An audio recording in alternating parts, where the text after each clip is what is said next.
pekerjaan orang yang berkarya, perempuan yang berkarya, ya ada sih alhamdulillah dibantu sama asisten rumah tangga misalnya, tapi tetap yang namanya pemikiran kita tetap fokus kepada anak. Silahkan berkarya, berprestasi, tapi jangan lupakan peran kita sebagai seorang ibu, sebagai pendidik. Ini poinnya. Fitrah kita sebagai seorang ibu, fitrah kita sebagai seorang pendidik, al-ummu madrasatul ula, ibu pendidik pertama bagi anak-anaknya. Jangan sampai sukses di luar tapi anak tidak terkontrol. Jangan sampai berhasil di luar tapi anak belum bisa sholat. Jangan sampai sukses di luar tapi anak tidak terpantau. Nah, jadi mudah-mudahan silahkan bagi-bagi waktu yang terbaik. Insya Allah kita menjadi orang yang sukses di luar dan juga sukses di dalam sebagai seorang ibu dan sebagai seorang ibu. Kegiatan prestasi dimanapun, tapi yang jangan sampai lupa kita, fitrah kita sebagai hambanya Allah, tugas utama kita adalah ibadah. Ini yang kadang-kadang suka agak-agak diabaikan. Mohon maaf nih, mohon maaf. Sukses, hebat, gaji besar, jabatan tinggi, cuma kalau ada panggilan Allah, hayya 'alas shalah, dientar-entarin. Ntar dulu deh, sebentar lagi deh, dikit lagi deh. Akhirnya lewat bablas, sholatnya lewat waktu. Sholat selagi masih waktunya sah. Sholat itu ada 3 masa, awal, tengah, akhir. Sholat di awal waktu dia akan mendapatkan ridwanullah, ridhonya Allah. Azan berkumandang, waktu masih baru masuk, kita langsung sholat, kita dapat ridhonya Allah. Kalau di tengah-tengah kita mendapatkan rahmatullah, mendapatkan cintanya Allah. Sholatnya tuh jam berapa ya? Jam 2 ya, zuhur kan jam 12, jam 2 itu tengah-tengah waktu, kita masih sah, kita masih mendapatkan cintanya Allah. Nah, ada sholat yang di ujung waktu tapi masih di waktunya, setengah 3 kurang 10 menit, asalkan jam 3 misalnya, 3 kurang 10 menit masih mendapatkan afullah, maafnya Allah. Cuma jangan mentang-mentang dimaafin sama Allah, sholatnya akhir terus. Harus kita kejar mendapatkan predikat tertinggi, yaitu mendapatkan ridhonya Allah. Ingat teman-teman semua, sehebat-hebat kita, sesukses-suksesnya kita sebagai kaum perempuan, bahkan sebagai manusia, sebagai hambanya Allah, tugas kita di muka bumi ini adalah wa'bud rabbaka hatta ya'tiyakal yakin. Tugas kita di muka bumi adalah untuk ibadah. Jangan kalahkan Allah hanya sekedar mencari sebuah prestasi dunia. Jangan kalahkan ibadah hanya karena kesibukan kita. Justru kesibukan yang kita lakukan, istirahatkanlah dengan ibadah. Insya Allah kita menjadi perempuan yang sukses, wanita yang hebat, berprestasi tanpa melupakan fitrah kita sebagai hamba Allah untuk beribadah. Maka insya Allah jalankan semua peran dengan seimbang, maka kita akan menjadi orang yang sukses dunia dan akhirat. Amin ya rabbal alamin. Lalu yang terakhir, doanya gimana Ustazah? Kadang-kadang kalau ngejalanin semuanya teorinya enak, cuma kalau ketika ngejalaninnya banyak yang lupa, ya. Maka saya punya doa, bonus hadiah untuk motivasi kita, supaya kita terhindar dari berbagai macam akhlak yang buruk, amalan yang buruk, dan supaya kita selalu mendapatkan menjalankan semua pada tracknya. Ya, mau doanya? Assalamualaikum. Mau doanya? Mata masih pada melek? Perut masih lapar? Masih, tadi belum diisi. Doanya pendek. Allahumma inni a'udzubika min munkaratil akhlaq wal a'mal wal ahwa. Itu bahasa Arabnya. Allahumma, kita baca bareng-bareng ya. Bismillahirrahmanirrahim. Allahumma inni a'udzubika min munkaratil akhlaq wal a'mal wal ahwa. Artinya, Allahumma inni a'udzubika, ya Allah aku berlindung kepadamu, min munkaratil akhlaq, dari akhlak yang munkar, akhlak yang buruk. Min munkarat, dari munkar itu kan buruk ya. Min munkarat, dari keburukan. Keburukan apa? Min munkaratil akhlak, satu keburukan akhlak. Tetap akhlak kita sebagai istri, akhlak kita sebagai anak terjaga. Wa munkaratil a'mal, yang kedua minta perlindungan kita sama Allah dari kemunkaratan, kemungkaran, keburukan amalan. Jangan sampai kita menjadi orang yang sudah berhasil tapi jadi punya sifat sombong sama suami. Na'udzubillah. Kita sukses, gaji kita besar tapi kita sombong sama orang tua kita. Na'udzubillah. Kita menjadi orang yang sukses di luaran tapi kita lupa mendidik anak. Na'udzubillah. Min munkaratil a'mal. Wal ahwa, kita minta jangan sampai kita ngikutin hawa nafsu yang buruk. Hawa nafsu, kan nafsu tuh ada yang baik, ada yang buruk ya. Teman-teman semua kenapa mau di sini? Karena bernafsu untuk dengerin kajian. Kenapa kalau makan itu enak sampai habis satu kotak, satu piring? Karena bernafsu untuk makan. Tapi coba kalau lagi sakit, ngeliatin piring, aduh nggak nafsu nih. Nah, itu nafsu makan, nafsu kajian, nafsu ibadah, itu adalah nafsu yang baik. Tapi ada nafsu yang buruk, nafsu marah, ya, kemudian inginnya bermaksiat dan sebagainya. Nah itu doa pendek. Bahasa Indonesianya boleh dibaca. Ya Allah, aku berlindung kepadamu dari keburukan amal, keburukan akhlak, dan keburukan nafsu. Ya, sehingga kita terjaga, terhindar dari keburukan-keburukan fitnah di akhir zaman, dan tetap kita bisa menjalankan peran kita sebagaimana mestinya sesuai yang diatur dalam syariat. Amin ya rabbal alamin. Baik, wallahu a'lam bishawab. Baik, alhamdulillah masih banyak waktu tersisa untuk kita diskusi ataupun sharing ya, Ustazah Qatrun Nada. Baik teman-teman, ada yang ingin memulai bertanya kepada Ustazah Qatrun Nada hari ini? Dari rincian dari kajian yang beliau sampaikan bahwa memang kita membahas perempuan, tapi di luar sana juga sebenarnya tidak ada masalah. Wow, ini sepertinya teman-teman masih terkesima Ustazah Qatrun Nada. Masih mencari-cari pertanyaan, bukan mencari jawaban kali ini. Agak lapar. Ada, pasti ada. Oke, dari situ udah kelihatan sih. Satu dulu deh Ustazah, dua. Oke, dari situ nanti ya.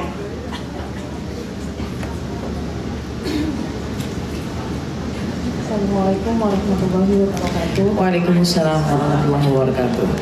Ustazah, ya, izin bertanya. Ya. Tadi kan kembali ke fitrah perempuan. Ustazah, aku seorang istri, seorang anak, seorang ibu. Ya. Kadang suka merasa ada di titik terendah karena ibaratnya suka merasa bersalah sama diri sendiri. Tapi suka menyalahkan kalau misalnya kebutuhan suami belum ada yang terpenuhi, sebagai anak kebutuhan orang tua belum terpenuhi, dan sebagai ibu kebutuhan anak-anak belum terpenuhi. Itu gimana sih Ustazah cara menangannya supaya kita tuh nggak terus-terusan kayak merasa bersalah, merasa gue jadi istri kurang kali ya, jadi anak kurang kali ya, jadi ibu kurang kali ya, gitu Ustazah. Terima kasih.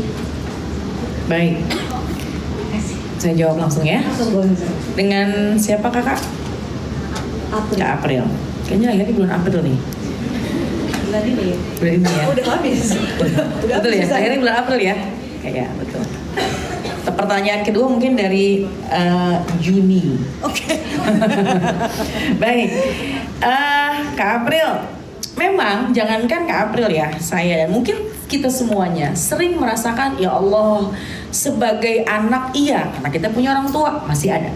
Sebagai istri iya juga karena ada suami. Sebagai ibu iya juga karena kita punya anak gitu. Lalu bagaimana cara menjalankan semua peran dengan sebagaimana mestinya? Yang pertama adalah lihat skala prioritas.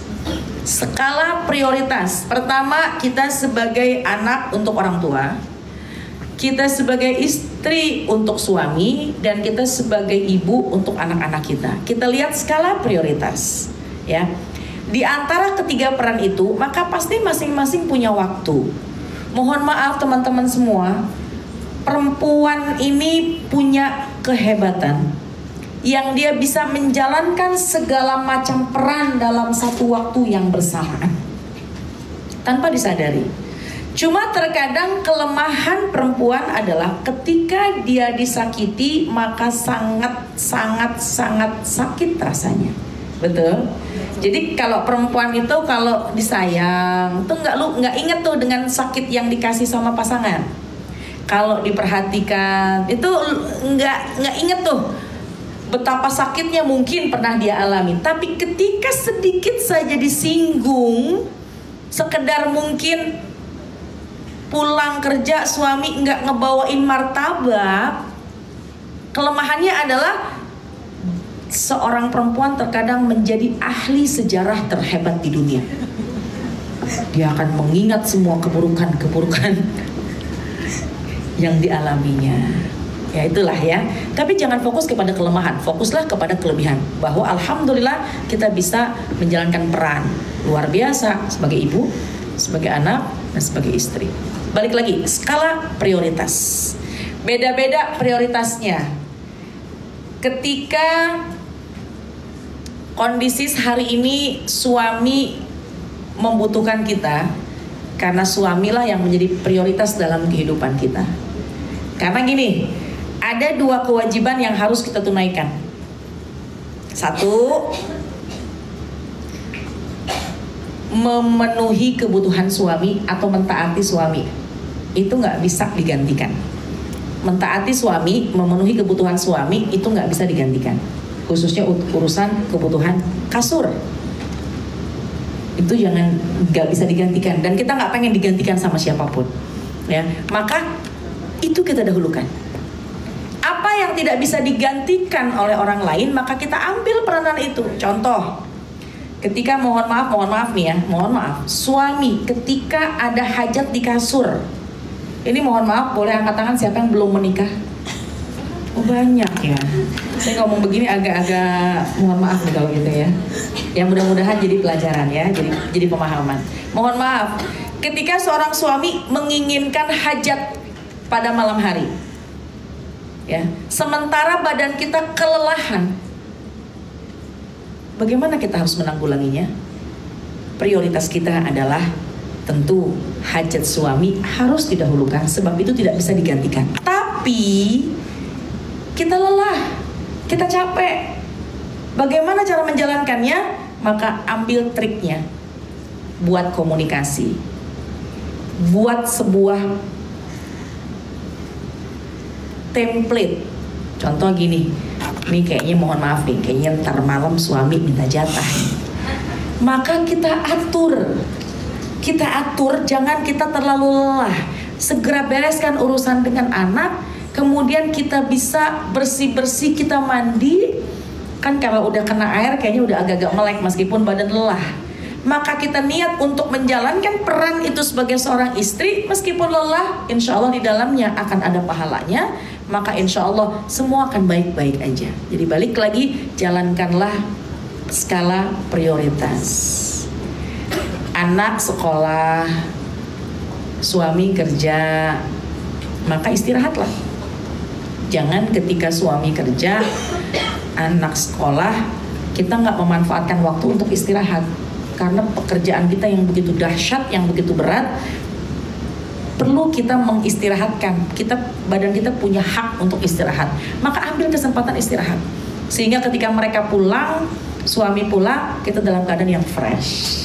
Jadi yang kedua, pertama tadi skala prioritas ya. Skala prioritas itu adalah siapa yang lebih membutuhkan. Tentunya suami, kemudian anak, tentu juga orang tua. Semua harus dijalankan dengan sebaik-baiknya, tapi dahulukan yang paling prioritas dulu. Yang kedua, atur diri kita, atur waktu sebaik-baiknya. Sekali lagi kita perempuan punya keterbatasan fisik, lelah dan lain sebagainya. Tapi dengan kita mengatur skema, cukup istirahat, happy, positive thinking, maka insya Allah bahasa Gen Z sekarang everybody happy. Semua baik-baik aja. Sebab apa? Hati kita dibikin enak dulu. Badan kita cukupkan istirahat, hati kita dibikin ikhlas. Kalau ikhlas, meskipun lelah, semua akan baik-baik saja. Dan yang ketiga, boleh kita buat komunikasi. Ini udah bener belum sih jadi seorang anak? Lihat anaknya, apakah anaknya dalam keadaan yang terpantau sesuai yang Allah mau. Oh ternyata bener kok, sholatnya terlaksana, belajarnya aman. Maka insya Allah itu kita sudah menjalankan peran sebaik-baiknya untuk mengevaluasi. Kemudian bisa buka komunikasi dengan suami. Pak, gimana? Artinya ada komunikasi dengan kesibukan kita di kantor. Lalu bagaimana papa ada buka komunikasi, maka ketika suami nggak ada masalah, nggak ada keluhan, kita saling mengerti, maka di situ kita sudah menjalankan peran sebagai seorang istri dengan sebaik-baiknya. Kembalikan tanya kepada orang tua, Bu, saya kadang-kadang nih belum bisa nemuin ibu setiap bulan, tapi kita komunikasi via telepon dulu ya Bu, Ibu ridho ya Bu. Udah Ibu ridho. Nah, berarti kita bisa menjalankan peran kita sebagai seorang anak, orang tua ridho kepada kita, meskipun kita tidak bisa selalu bertatap muka secara rutin. Buka komunikasi, tanya kepada mereka apa yang sudah kita jalankan. Ketika mereka ridho, insya Allah itu sudah menjadi sebuah tanda kita sukses. Ya. Baik, pertanyaan kedua boleh ya Ustazah Nada? Iya, silakan. Ini ada Mbak Puji. Gimana ya Mbak Puji? Assalamualaikum Ustazah. Waalaikumsalam. Ustazah, ini kan perkembangan teknologi sekarang itu udah semakin masif ya. Iya. Ditambah makin banyak orang yang menikmati medsos itu juga semakin candu. Betul. Sehingga muncul penyakit sosial yang namanya FOMO. Yes. Dan apalagi buat perempuan sendiri, Iya. paling dominan gitu untuk menikmati medsos sendiri ya. Iya.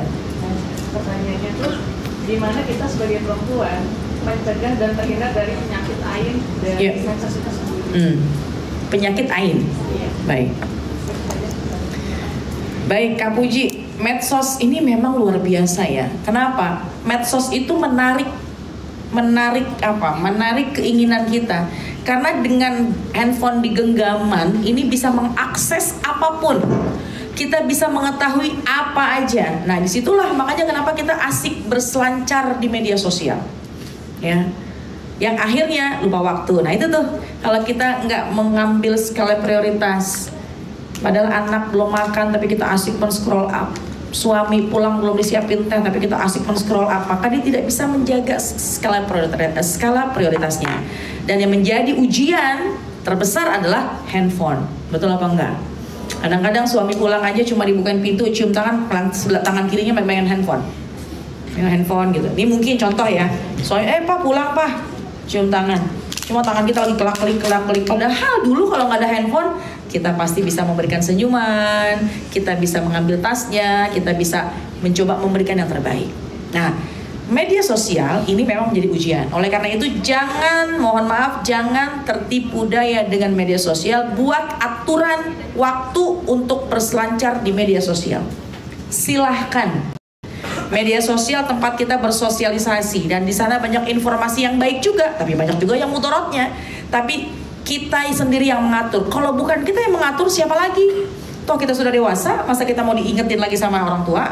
Apalagi kalau mau diingetin sama suami, kan ada gengsi. Kita lah yang harus lebih dewasa dalam mengatur pola penggunaan media sosial. Jangan kecanduan. Oke, sudah selesai semua, baru kita main media sosial. Ambil waktu, oke, cuma sampai jam segini. Itu cara mengatur kita supaya kita nggak kecanduan, ya. Yang kedua, lalu kalau kaitan kita kan suka kepancing nih, ngupload ini, ngupload itu. Tapi ternyata yang namanya media sosial banyak pasang mata yang memandang, khawatir pandangan itu menjadi pandangan ain. Dalam Islam, al-ainu haqqun walau kana syai'un sabaqal qadra fal ainu. Artinya, kalau Nabi SAW, penyakit ain itu ada. Penyakit ain itu benar-benar ada. Dan apa yang mendahului takdir, yaitu ain. Maksudnya gini, kalau ada orang yang dia sakit, dia tidak ditentukan tidak sakit. Takdirnya dia sehat, dia tidak sakit. Tapi sebab dia terkena penyakit ain, karena pandangan, apa itu penyakit ain? Bukan penyakit mata ya, penyakit pandangan orang yang baik pujian berlebihan maupun ada pandangan yang tidak suka sehingga membuat bahaya orang yang dipandang. Oleh karena itu setiap kita mau mengupload ya silahkan, kan kadang-kadang kita seneng nih ngupload lagi di daerah, lagi luar kota, hanya untuk bercerita tentang keseharian kita. Maka niatkan media sosial adalah untuk kita berbagi cerita dan selipkan sebuah kalimat Masya Allah Tabarakallah. Sempetin tulis itu. Tulis Bismillah boleh, Tulis Masya Allah boleh, karena maknanya Masya Allah, apa sih artinya? 3 kata. Masya'a Allah. Ma apa-apa, sya'a kehendak, Allah ya Allah. Artinya ketika kita mendapatkan kenikmatan, kita dipuji, jangankan di media sosial, teman-teman semua dipuji. Ya Allah, kamu hebat banget sih bisa nyelesain tes list cepat banget. Masya Allah. Bukan kita yang sukses, bukan kita yang bisa, tapi ini kehendaknya Allah. Kok kamu semakin kesini kayak semakin sukses deh, semakin cakep deh. Masya Allah. Kamu kayak semakin muda deh. Kadang-kadang kalau dipuji gitu hidungnya kembang kempes gitu. Ya iyalah, skincare gitu loh. Kadang-kadang ya. Tapi gunakan kalimat Masya Allah supaya kita nggak lupa sama Allah. Yang memberikan kenikmatan itu adalah Allah. Pertama, untuk menjaga agar kita terhindar dari penyakit ain. Ya. Yang kedua, bisa kita berdoa. Doanya apa? Paling pendek, baca sholawat.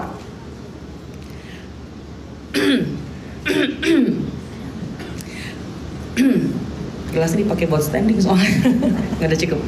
Yang kedua, doa paling pendek, baca sholawat. Allahumma sholli ala sayyidina Muhammad. Kita dipuji, ya. Kemudian kita dipandang dengan pandangan pujian, pandang kekaguman. Pertama Masya Allah, yang kedua Allahumma sholli ala sayyidina Muhammad. Ya, yang ketiga kalau hafal baca doanya. Apa ada yang hafal doa terhindar dari ain? A'udzu bikalimatillahi tammah. A'udzu bikalimatillahi tammah min,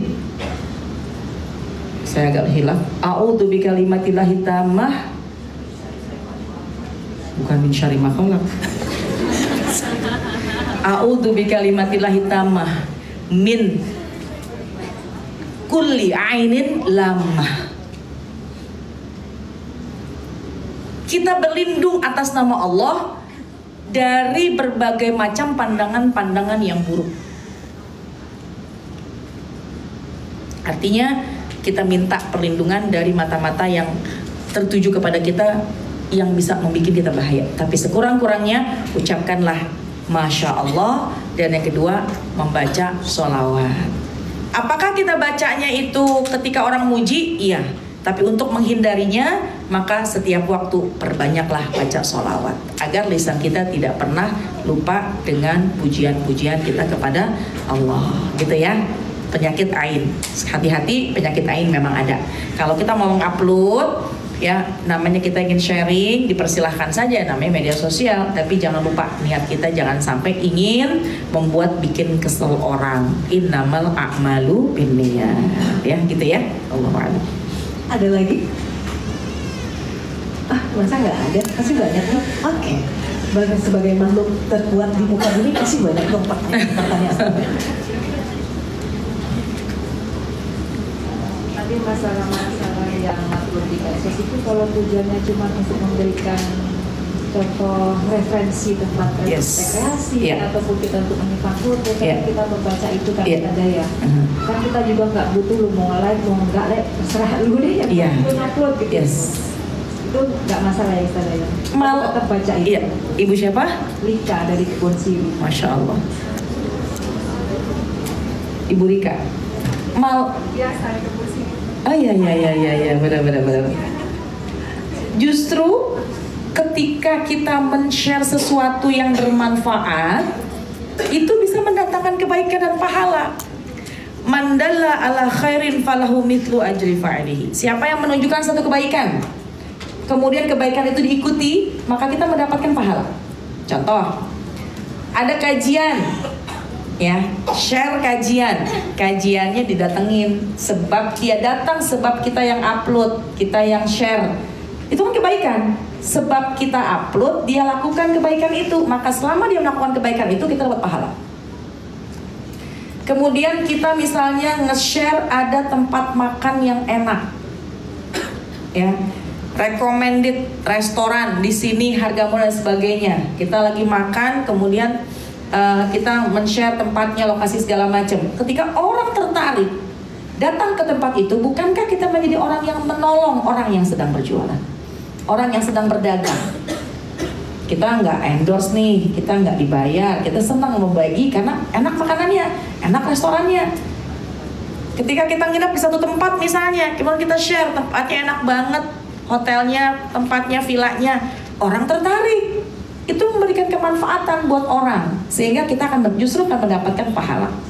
Apalagi kalau niatnya untuk kemanfaatan orang lain supaya orang lain bisa mendapatkan juga, atau mungkin ada yang membutuhkan sehingga ini menjadi referensi. Apalagi kalau untuk berdagang, kalau mohon maaf nih ya, ini ada beberapa pendapat. Kalau sekira kita mau makan, mengupload, ini ada kemakruhan. Mau makan, diupload, difoto, diupload, mohon maaf itu ada hukum makruh. Apa hukum makruh? Dikerjakan nggak dosa. Tapi kalau mohon maaf, dikerjakan nggak dosa, ditinggalkan justru berpahala. Jadi kalau misalnya kita lagi makan nih, ini platingnya cakep banget, sayang kalau nggak difoto, boleh foto cekrek untuk konsumsi kita, atau kita bisa rekomen ke grup WA grup misalnya. Tapi kalau kita share nggak dosa, cuma kalau kita nggak share malah pahala. Saya ulang ya, makanan ketika kita share enak-enak ya, niatnya untuk saya lagi makan ini nih, di share. Nge-share-nya nggak dosa karena hukumnya makruh, dikerjakan tidak berdosa. Nge-share nggak dosa, tapi kalau ibu nggak men-share maka berpahala. Itu makruh. Sebab apa? Khawatir ada yang ingin memakan itu tapi dia tidak mampu melakukannya. Baginda Rasulullah SAW bahkan menyarankan muslim yang baik kalau masak bagi tetangga. Khawatir tetangga mencium aroma wangi, dia pengen, dia berhajat, maka dia tidak mendapatkannya, maka makruh hukumnya.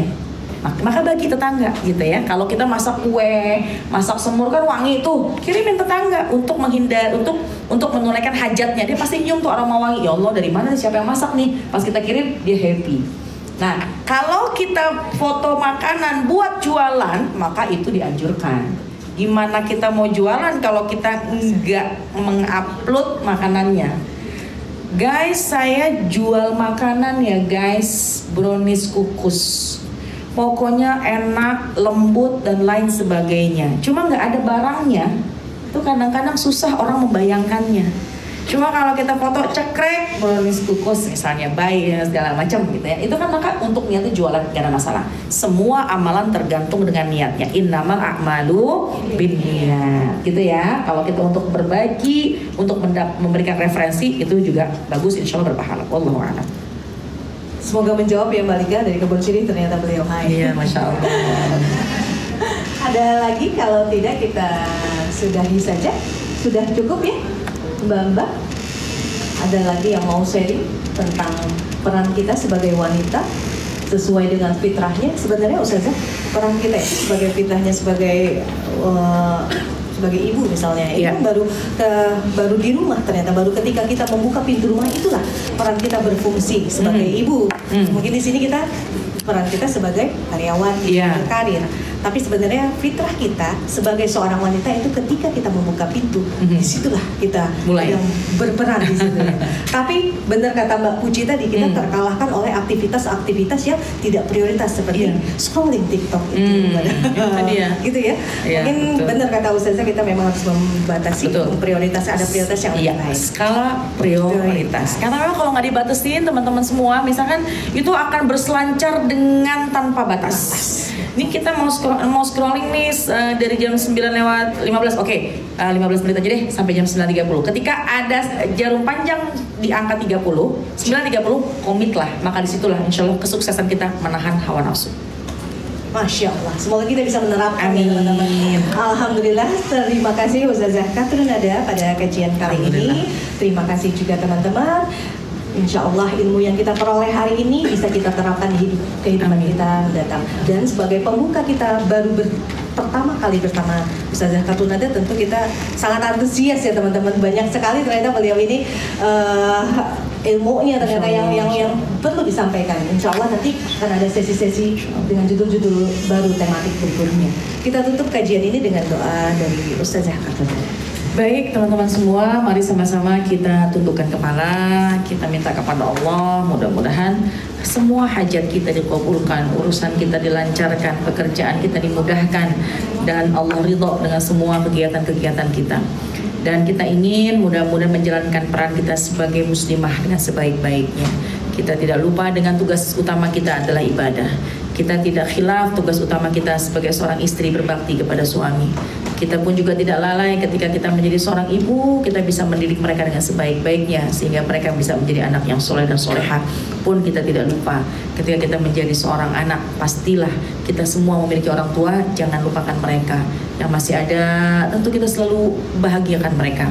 Yang sudah pulang ke rahmatullah, kita selalu kirimkan Fatihah, kita kirimkan doa agar tetap doa yang terbaik kita kirimkan untuk mereka yang ada di alam kubur. Mudah-mudahan kita semua menjadi anak yang berbakti kepada mereka. Ya Allah, ya Tuhan kami, maafkanlah segala khilaf dan dosa kami.